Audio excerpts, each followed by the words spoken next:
So I'm going to show you the best way to do your story when you come to filling it in when you use Yolsk, because it's really important to do this in the right way. The subconscious mind is so obedient that if when you're filling in your story and you write your current situation, you write it in a like, this is what it's like, but I don't really like it and I'm feeling a bit negative about it kind of mindset.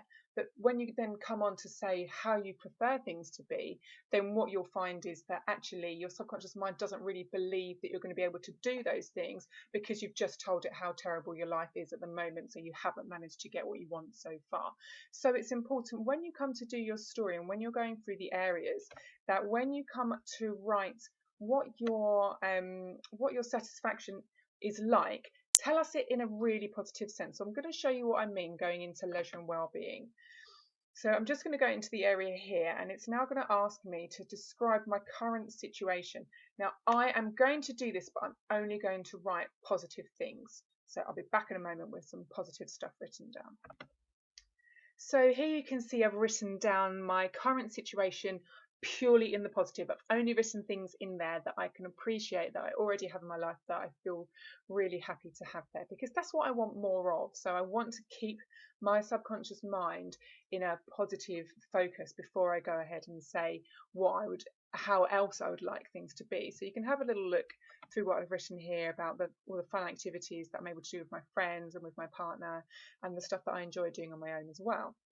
So now I'm going to go and say how satisfied I am with this, and I'm pretty satisfied with it. So I'm going to say an 8.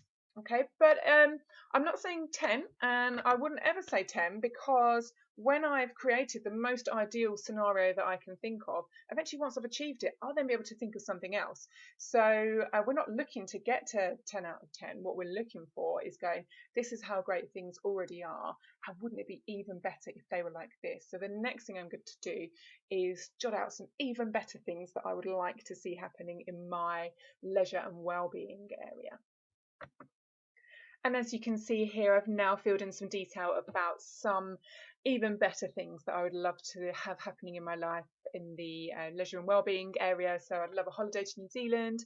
I really would love to go to Glastonbury Festival, and I'd like to be taking at least 2 holidays every year, but also lots of little mini breaks. And I'd like to be doing these adventures with friends, with my partner, with my family. And again, this is all just worded in a positive way. It's so important to keep that in mind as you go through the different areas of Yolsk, making sure that you are always stating what your life is already like positively, and then what your ideal situation in a wouldn't it be amazing if kind of way. So make sure that you're doing that when you do yours.